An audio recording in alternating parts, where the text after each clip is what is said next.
Assalamualaikum warahmatullahi wabarakatuh. Baiklah adik-adik sekalian, kembali lagi bersama saya pada mata kuliah Ekonomi Syariah, yaitu seminar proposal.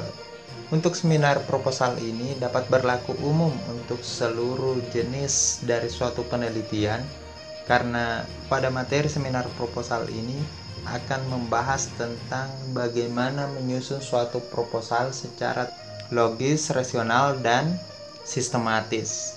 Kembali saya mengingatkan bahwa yang dimaksud logis adalah masuk akal atau dapat diterima, rasional itu dapat diteliti, dan sistematis itu secara terstruktur.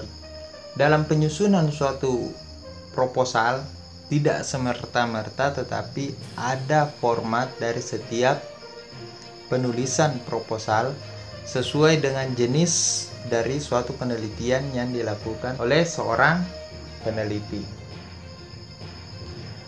Pada pertemuan ke-7 ini saya akan melanjutkan tentang pembahasan kerangka pikir dari suatu penelitian. Sebelumnya telah saya bahas tentang bagaimana menyusun tinjauan teoritis di pertemuan ke-6. Untuk pertemuan ke-7 ini saya akan fokus tentang kerangka pikir. Apa sih kerangka pikir itu? Kerangka pikir itu sendiri biasa disebut sebagai alur berpikir atau alur pemikiran yang disusun secara singkat bagaimana suatu penelitian dilakukan dari awal hingga tahap pelaksanaan, bahkan hingga akhir dari suatu pelaksanaan penelitian. Secara umum ini, kerangka pikir bisa disebutkan sebagai alur dalam melakukan suatu penelitian, baik dalam bentuk skripsi maupun proposal penelitian. Karena namanya alur, berarti belum menjadi hasil penelitian, baru berupa rancangan yang akan dilakukan oleh seorang peneliti saat terjun ke lapangan hingga menarik sebuah kesimpulan dari permasalahan yang menjadi tujuan dari suatu penelitian. Esensi dari suatu kerangka pikir penelitian itu terdapat 3 hal. Yang pertama, di dalam suatu perumusan masalah harus memiliki fondasi atau landasan teoritik ataupun landasan dari suatu hasil penelitian. Yang menjadi landasan adalah dasar hukum terkuat dari suatu penelitian. Terdapat suatu masalah di lapangan. Dalam menyelesaikan masalah itu, kita memilih dari berbagai referensi bahwa bagaimana penyelesaiannya masalah yang berkaitan tentang variabel penelitian yang akan kita lakukan. Teori-teori yang membahas tentang variabel penelitian tersebutlah yang menjadi fondasi dari penelitian itu sendiri. Sehingga seorang peneliti saat terjun ke lapangan tidak membawa harapan kosong, tetapi ada harapan nyata karena pernah diteliti sebelumnya tentang variabel yang menjadi permasalahan pada penelitian yang akan dilakukan, sehingga seorang peneliti akan menguji coba apakah permasalahan yang dilakukan saat ini dapat diselesaikan dengan teori-teori tersebut. Adapun hasil real dari pelaksanaan suatu penelitian itu tergantung pada lapangan. Seperti apa hasilnya setelah kita mengolah suatu data baik dari segi kualitatifnya maupun dari segi kuantitatifnya. Untuk esensi kerangka pikir yang kedua, yaitu suatu masalah yang dirumuskan dapat dijelaskan dan dapat diselesaikan. Artinya permasalahan itu kan sudah memiliki landasan. Setelah itu kita melakukan suatu rangkaian penelitian secara terstruktur. Ini dalam bentuk alur penelitian untuk menjawab suatu permasalahan tersebut. Untuk penelitian kualitatif, masalah itu bisa diselesaikan dengan melakukan pengujian suatu hipotesis. Sedangkan untuk penelitian kualitatif, permasalahan tersebut dapat diselesaikan dengan melakukan analisis dalam penarikan suatu narasi hasil penelitian. Narasi inilah yang menjadi titik acuan hasil penelitian untuk jenis penelitian kualitatif itu sendiri. Esensi ketiga dari suatu kerangka pikir adalah beruang lingkup pada suatu model penelitian yang dapat disajikan secara skematis dalam bentuk gambar, dapat juga dalam bentuk model matematis yang menyatakan hubungan-hubungan variabel penelitian atau merupakan rangkuman dari kerangka pemikiran yang digambarkan dalam suatu model. Kerangka pikir lebih kepada alur skematis dalam bentuk gambar, bisa dalam bentuk skema secara matematis, artinya tindakan yang akan dilakukan saat melakukan suatu penelitian itu secara terstruktur digambarkan melalui sebuah pola-pola dalam bentuk bagang-bagang tertentu. Selanjutnya, langkah penyusunan suatu kerangka pikir penelitian memiliki beberapa alur. Yang pertama yaitu menetapkan variabel yang akan diteliti. Jangan sampai kita tidak memahami apa variabel yang akan kita teliti. Yang kedua, membaca buku dan hasil penelitian. Yang ketiga, deskripsi teori dan hasil penelitian. Jadi HP ini hasil penelitian, bukan HP itu handphone ya, tetapi hasil penelitian. Yang keempat, analisis kritis terhadap teori dan hasil penelitian. Yang kelima, tentang analisis komparatif terhadap teori dan hasil penelitian. Yang keenam, tentang sintesa kesimpulan. Yang ketujuh, tentang kerangka pikir itu sendiri. Dan yang terakhir, hipotesis. Untuk langkah pertama sampai dengan langkah kedua ini berada di variabel bab 1. Sedangkan langkah ketiga sampai langkah kelima ini berada pada tinjauan teoritis dari suatu penelitian. Sedangkan langkah ke-6 sampai langkah ke-7 dan seterusnya langkah ke-8 masih pada ruang lingkup bab 2, yaitu tinjauan teoritis setelah pendeskripsian suatu teori yang membahas suatu variabel penelitian. Ingat, segala hal yang dibahas dalam suatu penelitian harus berkaitan dengan variabel yang akan kita teliti. Apa sih itu variabel yang akan diteliti? Yang mana variabel yang akan diteliti? Jika ingin mengetahui variabel yang diteliti, dapat melihat pada rumusan masalah dari penelitian yang akan kita lakukan. Dari rumusan masalah terdapat sebuah masalah. Yang kedua, terdapat sebuah solusi.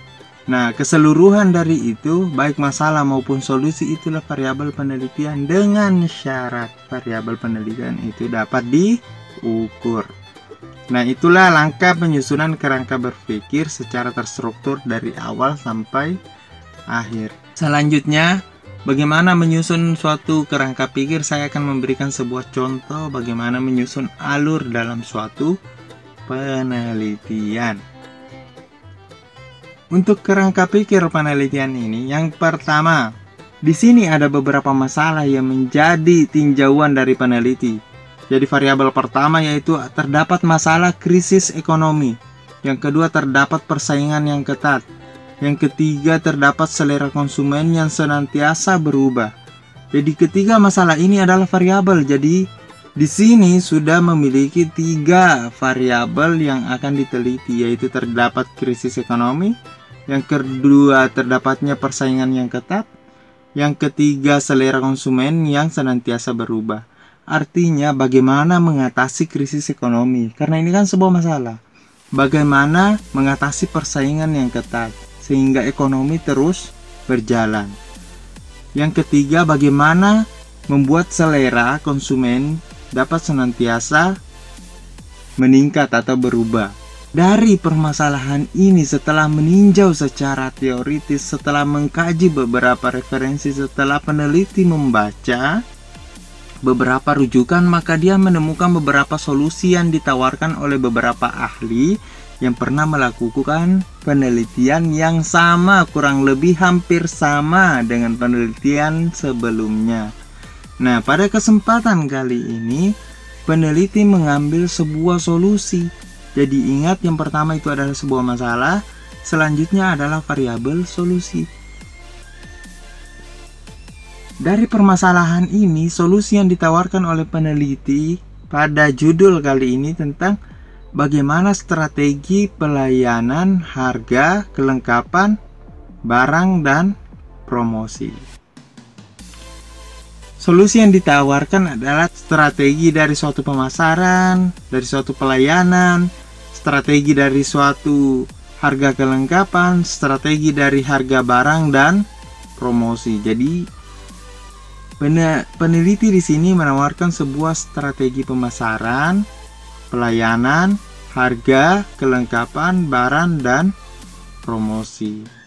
Inilah yang disebut strategi. Dari strategi ini diharapkan menimbulkan harapan bahwa strategi ini dapat menyelesaikan permasalahan yang akan dilakukan. Karena sudah ada solusi untuk menyelesaikan suatu masalah, maka muncullah latar belakang.